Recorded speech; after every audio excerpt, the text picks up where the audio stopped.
Bonjour à tous, aujourd'hui on va parler du plus gros défaut de ce genre d'appareil quand on fait de la vidéo, le rolling shutter.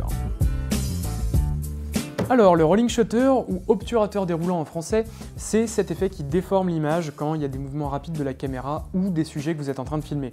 Un petit peu comme si vous étiez en train de secouer de la gelée. Alors ça se voit particulièrement bien quand on fait des panneaux rapides comme ça avec la caméra. Donc, par exemple, si vous filmez une scène d'action et que vous avez des petits tremblements, des mouvements comme ça, ce qu'on appelle une shaky cam, eh ben, ça risque de particulièrement se voir, ça va déformer l'image. Pour comprendre ce qui cause cet effet, il va falloir comprendre comment fonctionne le capteur de votre caméra.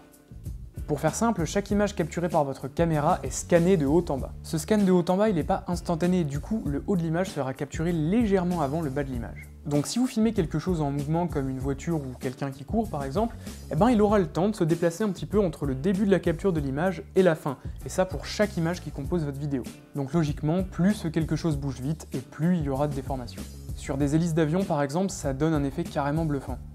Et vous aurez sans doute pu le voir cette année sur des vidéos de hand spinner, oui, cet effet c'est à cause du rolling shutter. J'aurais jamais cru parler de hand spinner sur ma chaîne.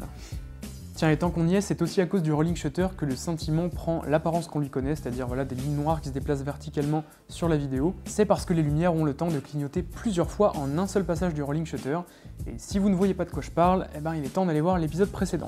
Voilà, maintenant vous connaissez la cause du problème, maintenant la question, c'est comment le résoudre. Eh ben mauvaise nouvelle, puisque la seule façon de se débarrasser des effets du rolling shutter, c'est d'avoir une caméra avec un capteur à global shutter, qui contrairement à un rolling shutter, va capturer toute l'image d'un coup, paf, comme ça, paf. Voilà, c'est beaucoup plus vénère. Et évidemment, ça coûte une blinde.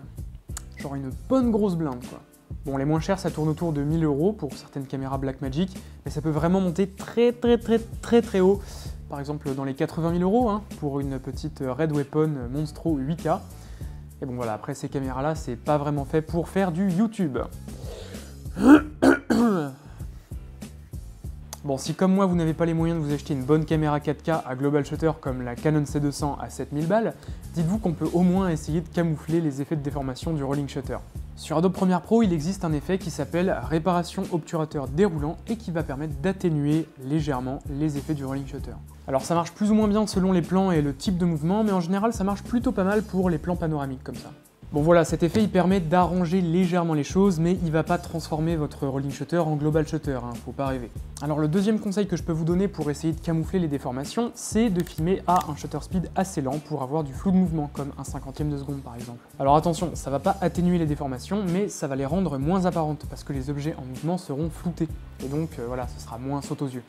Bon à savoir aussi, si vous filmez en Full HD plutôt qu'en 4K, vous aurez moins de déformations parce que comme il y a beaucoup moins de pixels à scanner, le rolling shutter va beaucoup plus vite.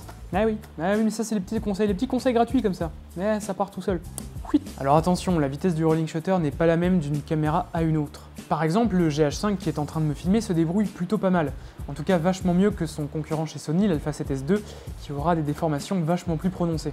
Alors désolé, j'ai pas trouvé de comparaison du rolling shutter entre le GH5 et la 7S II, mais sur cette vidéo, on peut voir le GH4, le GH5 et l'A7S premier du nom, et clairement, il n'y a pas photo. Alors c'est à vous de vous renseigner quand vous achetez une caméra. La 7S II a beaucoup de qualité, mais clairement le rolling shutter n'en fait pas partie. Et voilà, cet épisode est à présent terminé, j'espère que vous aurez appris quelque chose. Si vous avez la moindre question, posez-la moi en commentaire et j'y répondrai au plus vite. Si vous avez aimé la vidéo, vous savez quoi faire, le petit pouce en l'air des familles, et si vous avez vraiment kiffé, vous pouvez carrément aller la partager sur les réseaux sociaux, ça serait super sympa. Et dans tous les cas, comme d'habitude, moi je vous dis à dimanche prochain. Ciao!